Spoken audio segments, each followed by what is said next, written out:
Bonjour, nous sommes le lundi 18 octobre 2021 avec une journée qui était un petit peu froide et un petit peu. Il y avait de la grisaille hier, bon, mais il faisait un petit peu froid, froid et sec. Mais on pouvait quand même rencontrer un petit peu d'humidité par-ci par-là, et notamment les voitures pouvaient être humides du fait, bon, voilà, il y avait un taux d'humidité avéré, mais dans certaines régions il faisait plutôt plus sec. Aujourd'hui on a un petit peu d'humidité en matinée, mais j'imagine qu'en après-midi, il fera un peu plus sec. Mais en tout cas, on a un temps qui s'améliore par rapport à hier. On avait une forme de grisaille en journée d'hier. Donc, bon. Et avec. Il faisait quand même un petit peu froid. Il y avait quand même du vent froid. En espérant que la journée d'aujourd'hui sera meilleure que celle, bien sûr, du dimanche 17 octobre 2021. Je vais vous proposer ici un énoncé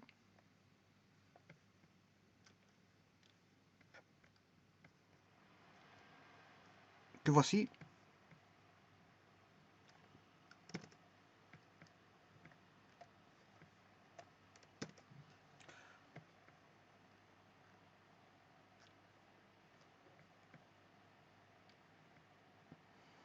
Bon, on va faire la lecture de cet énoncé et puis je vais le retransformer bien sûr en une écriture un peu plus mathématique parce que là c'est du français et quand c'est écrit en français, bon ça vient, on va dire, ça augmente la taille de l'énoncé, hein.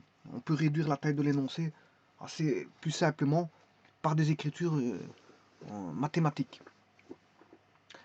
Alors la première des choses à savoir, c'est qu'on a un tétraèdre qui est une figure de l'espace. On a un tétraèdre, ici il est quelconque, hein, c'est un tétraèdre quelconque. Donc je vais construire, mettre un tétraèdre dans l'espace, un tétraèdre quelconque. M est milieu du segment AB, donc ça c'est une situation d'un point M par rapport à une arête AB. Alors M milieu du segment AB, je peux écrire M milieu, bon segment, il n'y a pas lieu d'écrire segment puisqu'il existe un symbole qui est segment.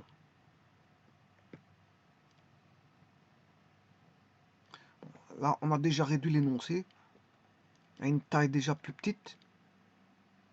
M est milieu du segment AB.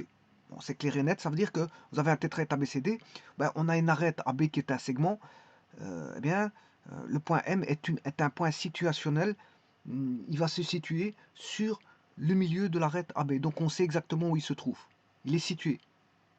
Bien sûr, ABCD sont situés par rapport à une origine, hein. On sait bien où est A, où est B, où est C, où est D, donc ce qui veut dire que, soit un tétraèdre, il faudra poser un repère pour se repérer, bien sûr. Donc il n'y a pas de repère, là, il y a un ROD qu'on pourra mettre, ou un repère tout court, un repère tout court. Voilà, on pourra mettre un repère tout court, qui n'est pas forcément un ROD. Mais moi, je vais travailler ici avec un ROD, ça ne me dérange pas. C'est-à-dire un repère orthonormé direct. Alors on a un deuxième point situationnel qui est le point N. Donc on a un point M situationnel qui se situe au milieu de AB.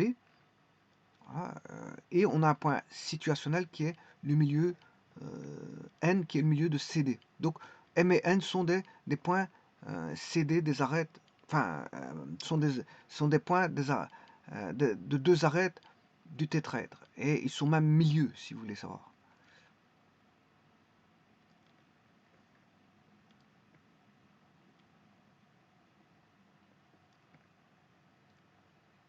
Donc tout ça, ce sont des points situationnels. Donc ABCD est un tétraèdre bon, qu'on construit dans un repère. Ben, on pose d'abord, on met d'abord le tétraèdre et puis on met le repère, hein. Ou alors ici, comme je peux mettre aussi un repère et je pose le tétraèdre, c'est pas un problème. Que je fasse l'un ou l'autre, de toute façon, au bout du compte, il est repéré. Donc ça change rien. Mais l'idéal, c'est de mettre le tétraèdre et le repérer par après. Pourquoi? Parce que ça facilite la tâche. Voilà, on est mieux repéré quand on a le tétraèdre et puis on repère à sa guise, de façon à faciliter, si vous voulez, le repérage. Avoir des nombres voilà, qui ne sont pas virgules, mais des nombres entiers. L'idéal, c'est d'avoir des nombres entiers. Alors, on a encore un point P. Donc, pour l'instant, on a trois points. on a le point M, N et P, il est sur le segment AD. P est sur le segment AD. Là, il n'est plus au milieu. Hein.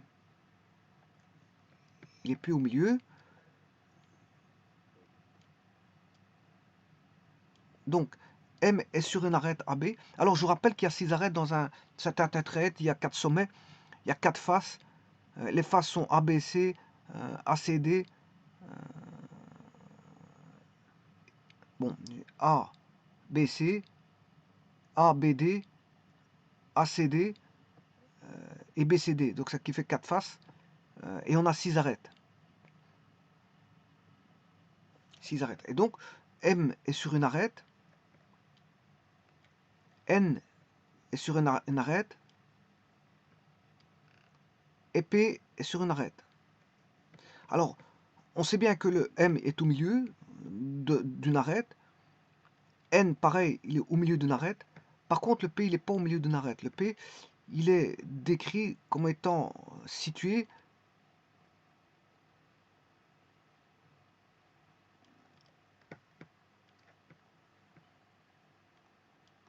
tel que P appartienne à AD. Donc, on sait bien que P appartient à AD.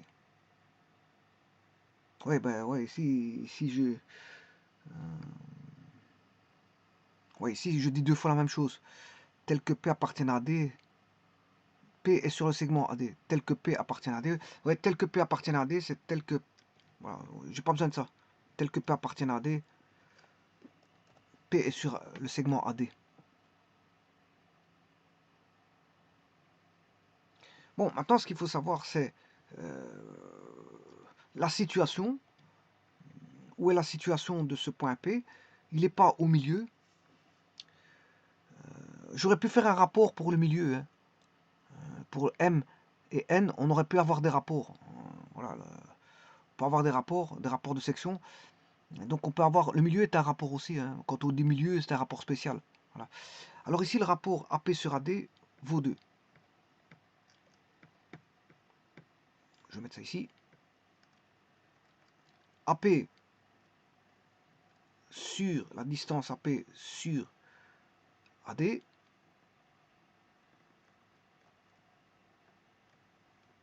égale 2 tiers.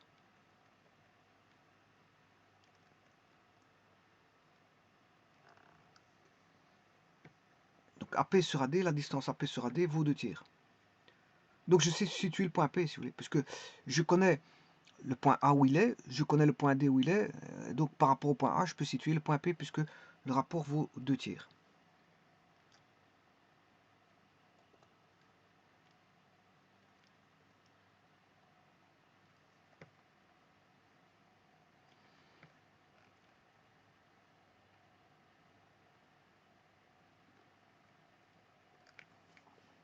Alors Q est sur de nouveau un nouveau point Q est sur BC.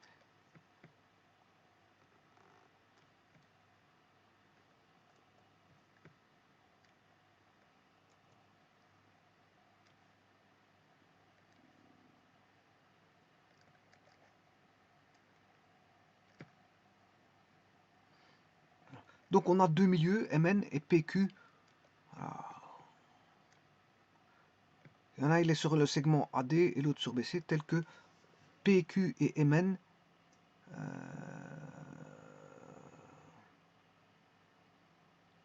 PQ et MN, on en fait, voilà, on en fait, avec ces deux-ci, on en fait une droite.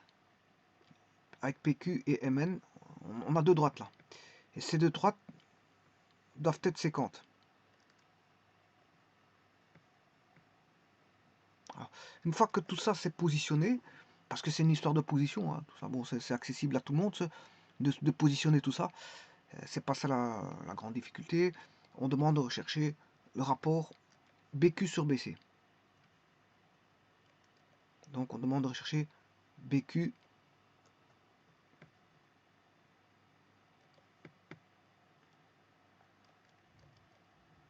sur BC, qui est un invariant. Hein. Ce rapport sera toujours, dès le moment où vous faites toujours la même chose ici, vous choisissez les points comme tout est mentionné ici, vous aurez toujours le même rapport BQ sur BC. Donc, peu importe le tétraèdre que vous allez prendre, un grand, petit, moyen, bon, c'est un invariant, ça. Ce rapport-là est un invariant. Que vous preniez un grand tétraèdre ou un petit tétraèdre minuscule, ben, le rapport, il sera toujours le même. C'est une question de rapport, parce que c'est un invariant. Que vous choisissez même un repère qui ne soit pas perpendiculaire, ben, c'est toujours un invariant. On aura toujours le rapport BQ sur BC qui sera la valeur qu'on va trouver. Sachant que celui-ci fait 2 tiers.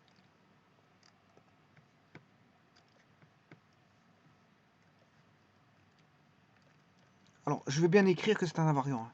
Comme ça, bon, entre parenthèses, je mets que c'est une valeur, enfin, c'est une valeur, oui, invariante.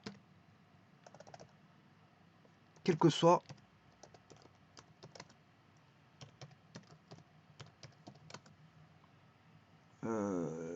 le tétraèdre.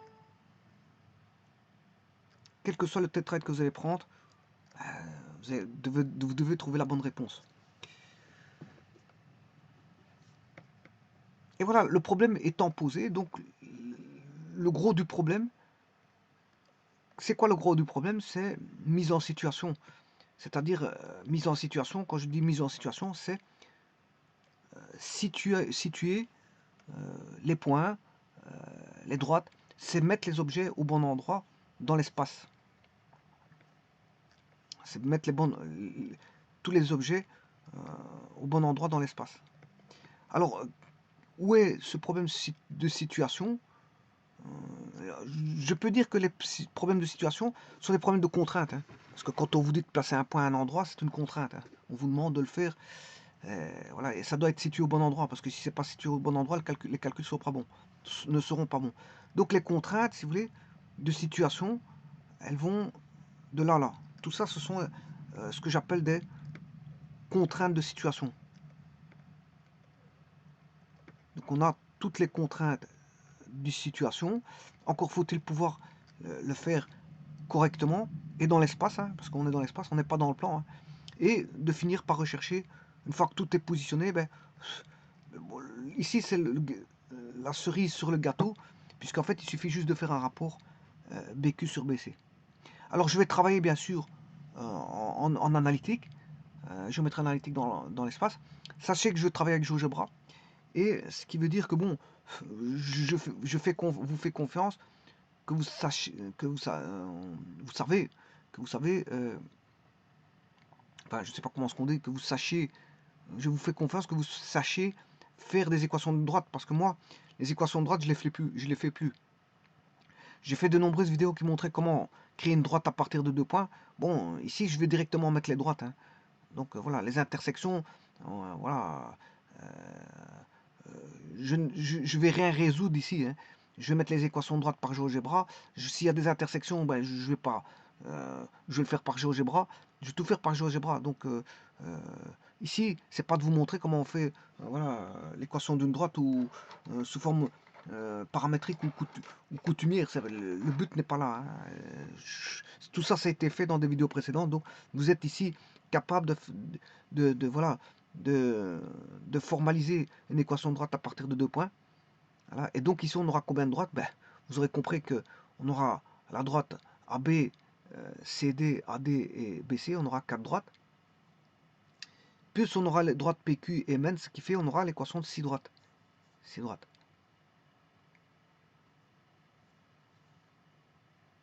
Alors, les vecteurs, on pourra avoir le vecteur AP, AD, BQ, BC.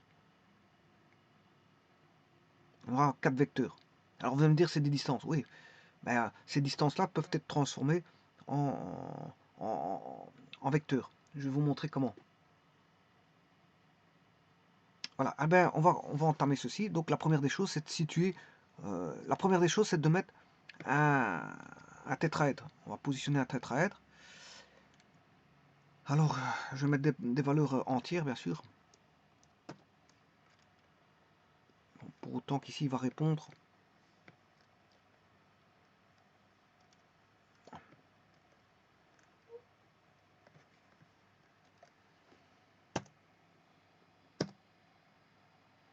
Bon, je vais mettre d'abord le point A en 0, 0, 0. Un point B en 4, faire un peu plus grand, 5,0,0.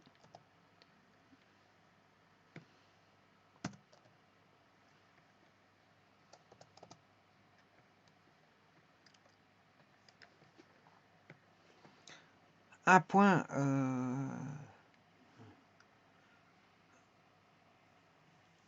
D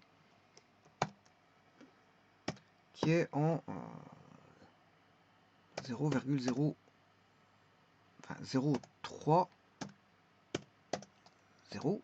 Voilà. Bon, je vais mettre même en 4. Je vais reculer d'un cran. Voilà. Maintenant, je vais aller chercher la hauteur. Alors un point en hauteur, il faut absolument du Z. C'est D. Oui, mais ici c'est C.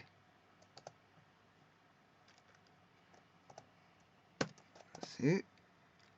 Le D est en hauteur. Alors je vais rechercher un point qui est en 2, 2, 2, 2, 2, 4.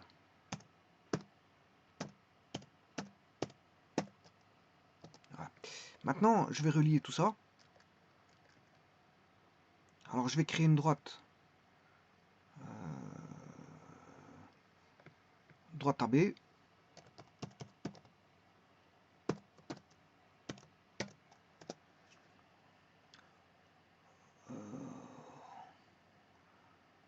Droite AC.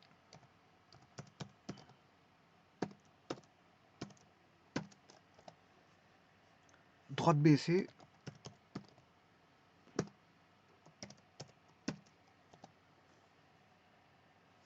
Droite BD. Il y a 6 droites. Hein. Il y a 6 arêtes à construire. Droite BD. Alors, on va mettre la droite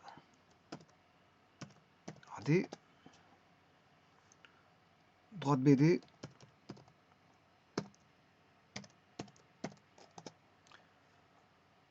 Droite CD. Voilà. Alors, ça, normalement, vous n'avez pas faire les équations de droite. Pourquoi? Parce que tout simplement, vous devez avoir le parallèle, enfin le tétraèdre, je m'excuse, le tétraèdre qui doit être construit d'abord, et puis vous mettez le repère. Et vous venez repérer le repère au bon endroit. Donc c'est d'abord la manœuvre, c'est pas comme je viens de faire. Hein. Il n'y a pas d'équation de droite à faire ici. Ici, j'ai mis 6 équations de droite pour les construire sur GeoGebra. Mais en fait, qu'est-ce que vous devez faire? Vous devez tracer votre tétraèdre, n'importe comment. Hein. Chacun ira de son propre tétraèdre. Voilà, vous faites n'importe quoi. Hein. Du moment que c'est un tétraèdre, que vous respectez voilà, le fait qu'on a 4 sommets, 6 faces, enfin 4 faces, 6 arêtes et 4 sommets. Une fois que vous avez ça, bien sûr qu'ils sont tous reliés. Hein. Voilà. Mais voilà, vous avez ça, A, B, C, D. Une fois que vous avez une espèce de pyramide comme ceci, que BC soit grand ou petit, ou que BA soit grand ou petit, ou que CA soit grand ou voir si vous avez un tétraèdre régulier, pourquoi pas, vous faites n'importe quoi. Une fois que vous avez fait ça, à ce moment vous venez positionner votre paire. Alors, par exemple, il serait comme ceci. Voilà, je vais le positionner comme ceci. Donc par exemple ici l'origine serait D, ben, on aurait l'origine en 0, 0, 0. Alors ici vous mettrez par exemple le B étant, ben, si ça c'est une unité, 2, 3, lui il serait en 4. 4 par exemple ça c'est l'axe des X, là Y et là des Z. Ben, on aurait 4 en X, 0 en Y, 0 en Z. Voilà. Et ici on aura toujours le plan BCD serait dans le plan BCD à part c'est le plan Z égale 0. Hein. Donc fatalement vous allez avoir 0 en Z à chaque fois. Il en sera de même pour le point C. On aura pour C du 0 en Z. Voilà. Maintenant, en X, il vaut 0. Par contre, en Y, il vaudrait par exemple 1, 2, 3. 3 en Y. Voilà. Et alors, vous mettrez par exemple le point A. Le point A serait une cote en Z, je sais pas moi. Il serait en... Si j'avais un point qui tomberait ici, par exemple, on aurait en X... C'est avec un jeu de parallèle. Hein. On va chercher une parallèle par rapport à X, et une parallèle par rapport à Y. Alors, en X, ce serait par exemple, on aurait 2. Enfin, c'est plutôt, c'est pas comme ça, je me suis trompé. Parce que c'est un jeu de parallèle, je vais vous le dire. Donc, j'aurais ceci. Ouais, supposons qu'ici, ça fasse 2. Hein. Là, je suis en 2. Et là, supposons que si je fais une parallèle, je tombe en 2. Ben, j'aurais A.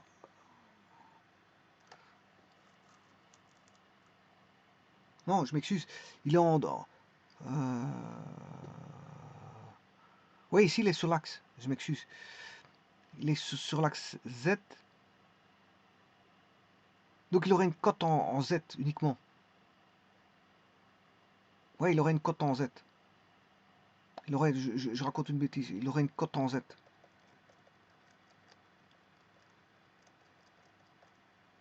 Voilà, parce qu'il n'est pas décalé. Hein. Voilà, il n'est pas décalé, il est sur l'axe. Le A, il est sur l'axe Z. Il n'est pas là. Il est pas dans... Si j'avais un point ici que j'appelle A', là, à ce moment-là, il faudrait chercher le X correspondant, le Y correspondant par un jeu de parallèle, le X par un jeu de parallèle comme ceci. Et la parallèle, elle serait comme ceci. Parallèle à Y, voilà. Et là, il faudrait mettre encore une cote. Voilà, et ça, on aurait A', donc là, on aurait un X et un Y. Mais c'est vrai que là, le A, il est sur l'axe des Z. Donc, bon, je raconte une bêtise. Donc, c'était, vous allez mettre, par exemple, 1, 2, enfin, on va mettre 3. Allez, supposons qu'il est en 3. 3, et en X et en Y, il vaut 0, 0. Voilà, il est sur l'axe. C'est pas un point il est sur l'axe. S'il était retiré de l'axe des cotes, ben, à ce moment il aurait un X et un Y et peut-être une cote s'il est en hauteur. Donc j'ai raconté une bêtise. Donc, par contre, pour un point qui est en dehors de l'axe, là, à ce moment il faut un X, Y, Z. Mais si on a un point sur l'axe Z, ben, il n'y a pas de X ni de Y, il n'y a qu'un Z. Voilà. Voilà. Et ça, vous devez faire ça. Donc, ce que je voulais vous dire, c'est d'abord dessiner le tétraèdre et puis mettre le, comment on appelle ça, le repère. Voilà. Vous mettez le tétraèdre et puis le repère. Bon, est-ce qu'on a besoin des équations des droites? Pour l'instant, non. Parce qu'on avait le tétraèdre qui est construit et puis on vient mettre le repère. Donc pour l'instant, j'ai pas besoin d'équations de droite. Donc ce que j'ai fait ici, c'est les équations de droite ici, c'est juste pour construire mon tétraèdre. D'ailleurs, je vais le construire tout de suite. Pyramide. Je vais aller au point là, ce point là, ce point là, ce point là, et ce point là. Et là j'ai plus besoin de droites. Hein. Je peux enlever toutes les droites de construction.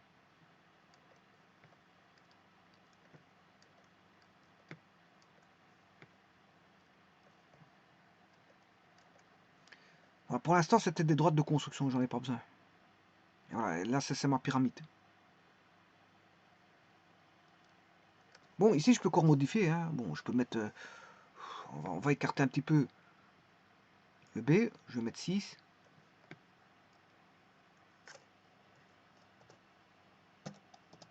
Voilà. Un petit peu écarter le C. On va mettre 7. Voilà, ça c'est 7. Voilà, j'ai une pyramide un peu plus élargie. J'ai une pyramide un peu plus élargie.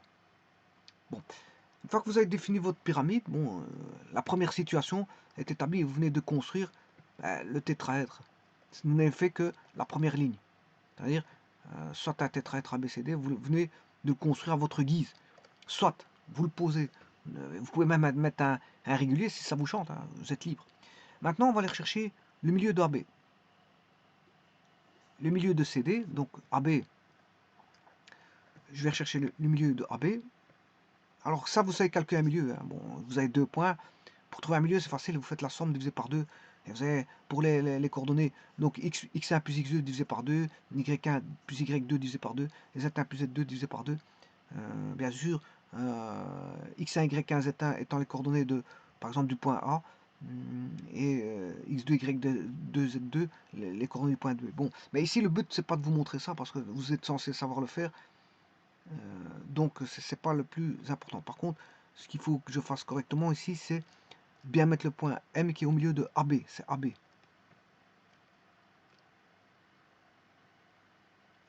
Bon, il y a encore des points.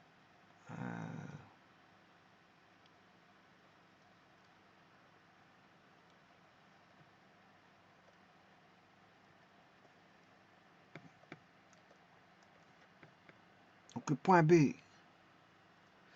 vous le voyez, il est là. Le point D, il est au-dessus. Le point C, le voici. Et le point A, c'est l'origine.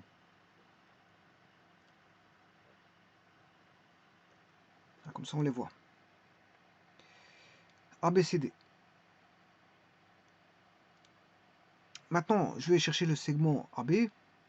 Le milieu de AB, ben, le AB, il est là.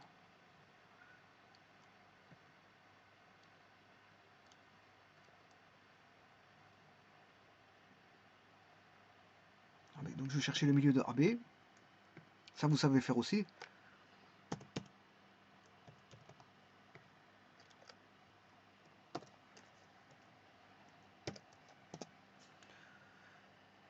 Voilà, c'est le point G. Bon, ici, il l'appelle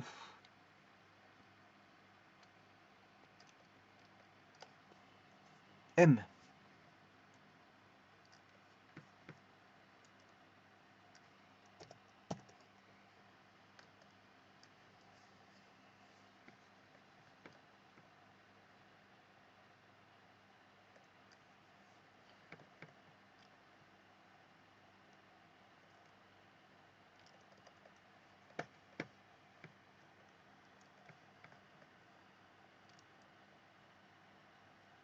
Voilà le point M.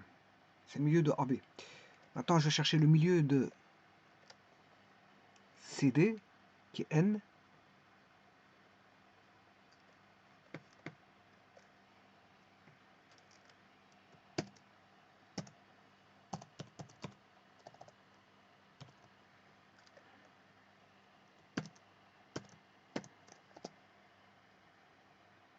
Voilà le point N.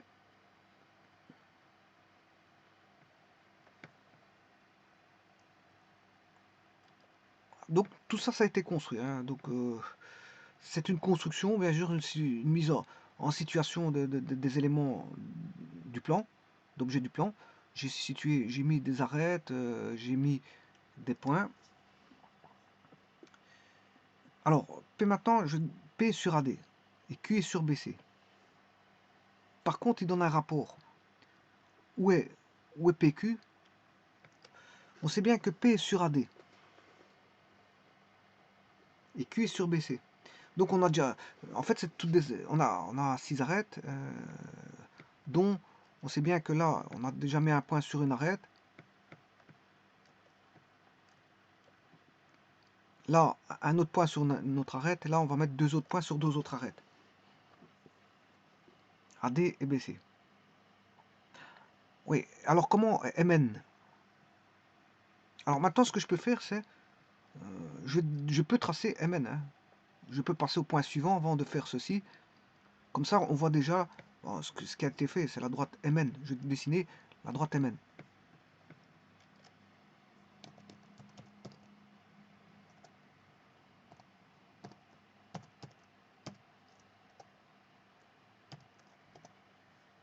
Ça, c'est la droite MN.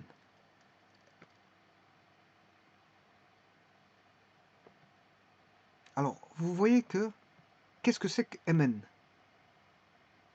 Mn, si vous avez compris, c'est une bimédiane, hein. Elle relie deux milieux de deux arêtes, on va dire, deux arêtes opposées. Et deux arêtes opposées, ben, elles sont gauches, hein, elles sont non coplanaires, hein, parce qu'elles ne partagent pas de sommet commun, donc elles sont non coplanaires, elles sont gauches. Et donc, on a deux milieux de deux arêtes gauches, ben, on a affaire ici à une bimédiane. On a affaire à une bimédiane. Alors, maintenant, je vais aller rechercher ceci, ce tétraèdre.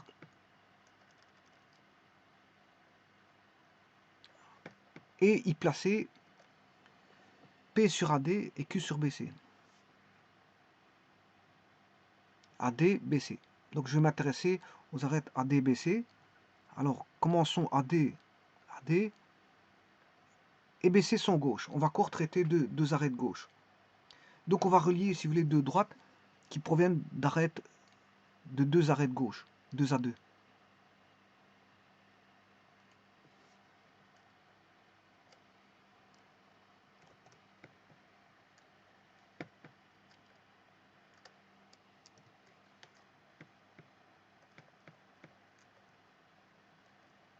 On a P sur AD.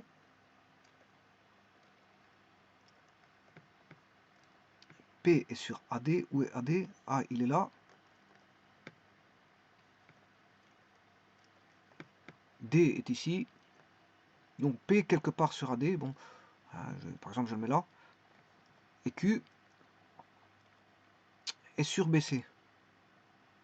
C'est un traitement, on va dire ici, c'est un traitement qui est provisoire. Hein. C'est un traitement provisoire parce qu'il faut que je traite, là, bien sûr, ceci. Mais en attendant, je sais qu'il est sur AD. Bon, je fais un traitement provisoire. Je vais pas aller directement passer au bon endroit. Je ne sais pas où il est. Donc c'est d'abord savoir où il va être au niveau de la situation. Hein, on a une infinité simple de possibilités qui est sur un segment, puisqu'il est sur AD, une infinité simple. Hein. Et puis après, je vais le bloquer avec la distance AP sur AD égale 2 tiers. Là, j'aurai un point. Donc, Q est sur BC. Là aussi, je ne sais pas où il est, mais en tout cas, il est sur BC. Q. Voilà, il est quelque part là, donc sur BC, et l'autre, il est quelque part sur DA. Mais ce qu'on sait, c'est que c'est deux arêtes opposées. Alors maintenant, on va traiter AP sur AD égale 2 tiers. AP sur AD égale 2 tiers. Et ça, on va traiter ça. Alors c'est là, une des grosses difficultés, c'est ici, de l'exercice. Bon, situer, c'est pas compliqué, mais ici, ça demande du traitement. Enfin, du traitement non, mais du raisonnement. Autant tout ce qui était précédent, on pouvait le situer facilement, c'était à la portée de tout le monde. Mais ici, bon, ça devient un peu plus, on va dire, du raisonnement. AP sur AD égale 2 tiers. Donc, AP sur AD égale 2 tiers. Bon, déjà, ça, qu'est-ce que c'est? C'est un rapport, oui, c'est un rapport. Alors, on voit bien qu'il met en présence deux points communs. Le A de AP, hein, je devais faire le A, il est là, AP, distance AP, la voici, et la distance AD, c'est le total. Voilà. Et ça, je peux le faire au travers de vecteurs. Je peux retransformer ça sous forme de vecteur, donc je vais repasser en géométrie vectorielle, si vous voulez, et repasser à écrire que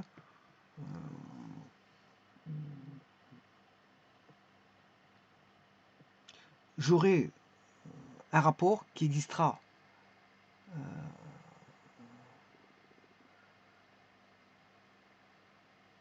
bon, ici je peux dire que c'est PA. AP c'est PA. C'est les mêmes distances. PA sur AD. C'est la même chose, hein. Distance PA ou AD, c'est le même. Donc au niveau vectoriel, je pourrais écrire que Bon, je vais faire un abus d'écriture, mais je vais quand même le faire. C'est comme si on avait un vecteur. C'est un abus d'écriture, mais je le fais pour aller vers mon raisonnement. J'ai le vecteur PA sur le vecteur AD. Alors, le rapport de ces vecteurs fait 2 tiers, mais on ne peut pas écrire ça comme ça. Donc, c'est une écriture provisoire, encore une fois, puisque en fait, ça, c'est PA est égal à 2 tiers de AD. Alors, PA, où il est? PA, c'est ce vecteur-ci.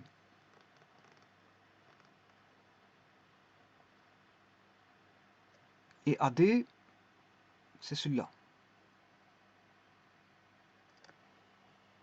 Alors, si je fais le rapport de ça, c'est négatif. C'est négatif.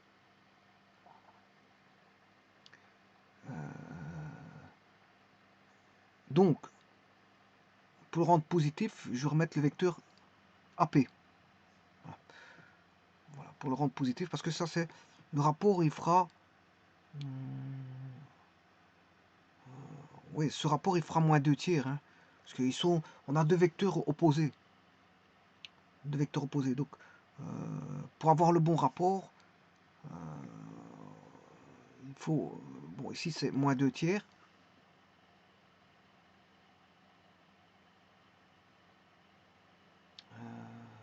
Voilà. Normalement, c'est moins 2 tiers.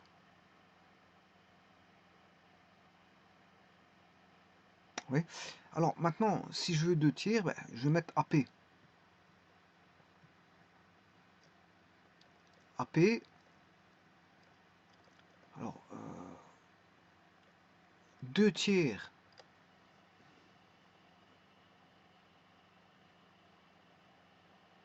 Et ça, c'est AP. AP.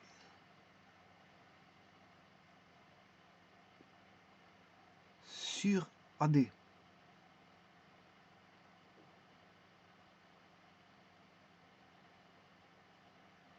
Oui. Donc je peux dire que AP, bon tout d'abord mettons AP AD. AP il va dans ce sens comme ceci, et AD va dans le même sens. Donc ils sont tous les deux dans le même sens, ok. Et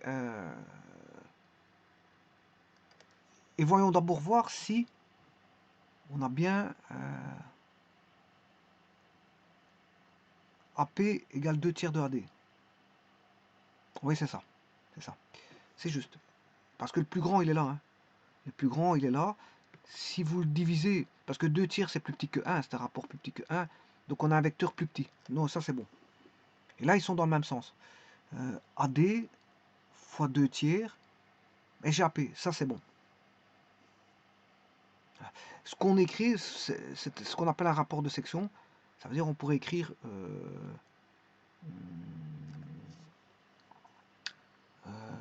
le point commun, c'est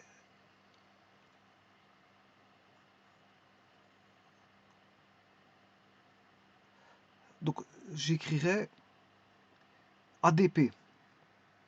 ADP.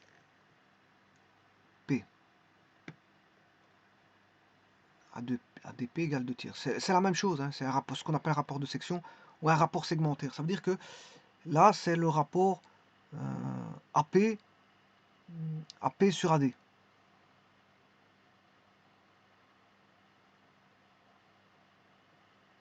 Non, là je me suis trompé.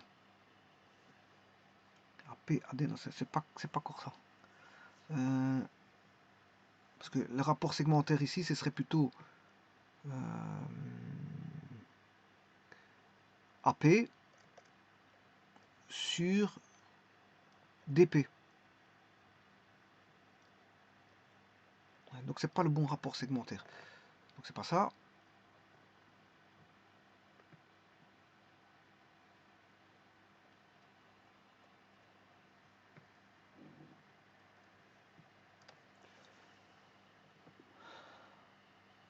Alors moi, il me faut AP sur AD.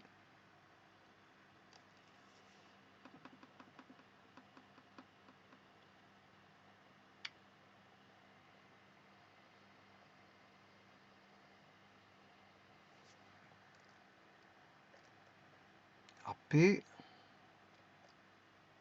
Voilà, c'est ADP. Voilà, c'est le rapport segmentaire ADP. C'est le rapport segmentaire ADP. Là, j'ai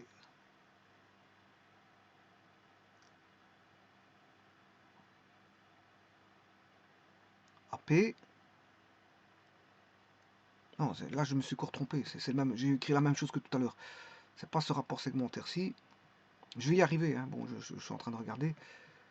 Euh,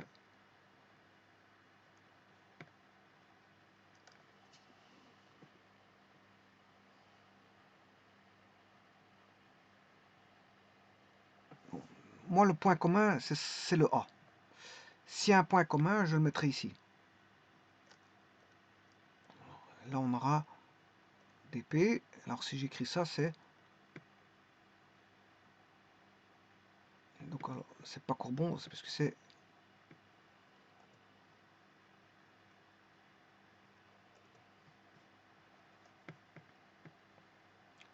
La lettre P, la lettre D.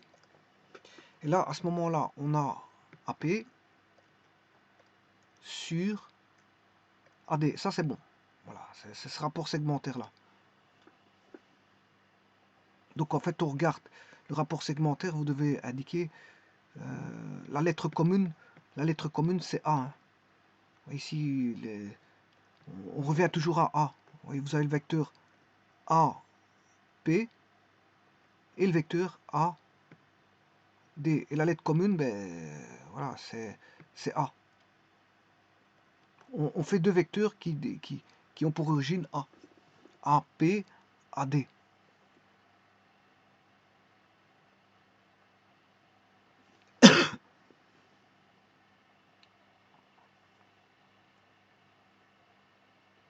Voilà. Donc il fait deux tiers. Ce rapport, il fait deux tiers. Donc ce rapport, je dois pouvoir bien le situer. Donc je vais créer le vecteur. Comment créer ce vecteur-là? On peut le faire de plusieurs façons. Hein. Je vais faire avec des vecteurs. Donc je vais faire d'abord le vecteur AD. Donc je vais construire, si vous voulez, le vecteur AD, il est entier. Il est complet.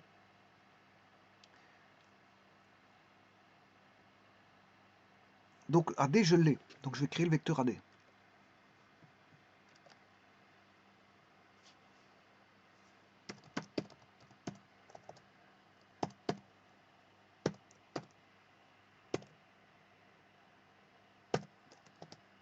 Voilà, ça c'est le vecteur AD. Alors maintenant, je vais mettre le rapport segmentaire, qui est 2 tiers de AD.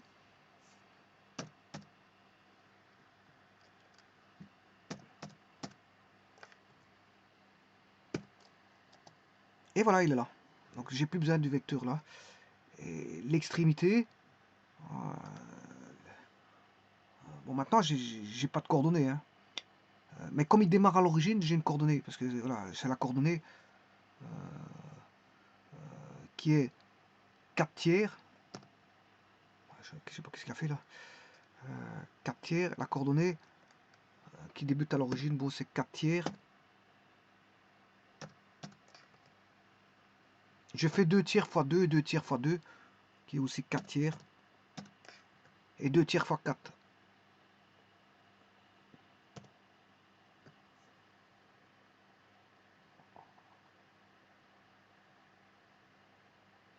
Huit tiers.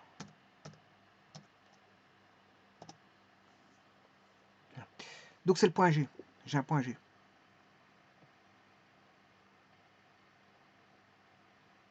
Donc là j'ai le point qui est le point P. C'est le point P.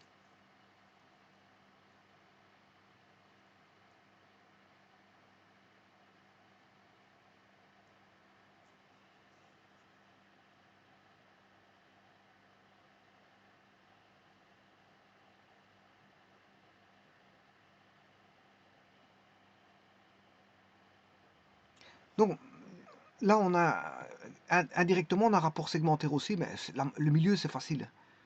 Là aussi, le milieu, c'est facile. Et là, j'ai un rapport segmentaire. Par contre, là, il n'y a pas de rapport segmentaire, mais on donne une contrainte ici, c'est que PQ et MN sont 50. PQ et MN sont 50.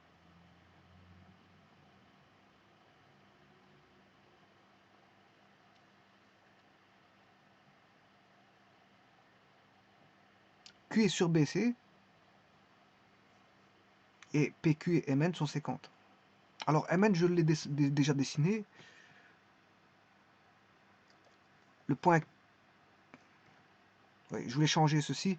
Le point, c'est le point... je viens de mettre le point P. Donc, je vais rechanger G, c'est P.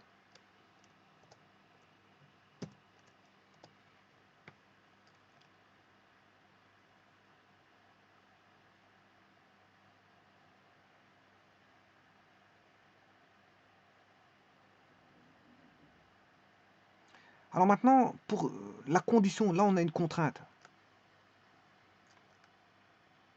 On a une contrainte. Je dois rechercher une droite qui passe bien sûr par P, puisque, puisqu'on a PQ, on a PQ inter MN. Alors, il va passer par P. Et il est séquent à la droite MN, mais Q appartient à BC.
Bon, je vais faire la vidéo en deux parties. Donc, je vais terminer ici cette première partie, je ferai une seconde partie par après. Donc ici, on a disposé en gros les éléments. Hein. En gros, les éléments sont placés. Je vais faire en deux parties. Je vous remercie.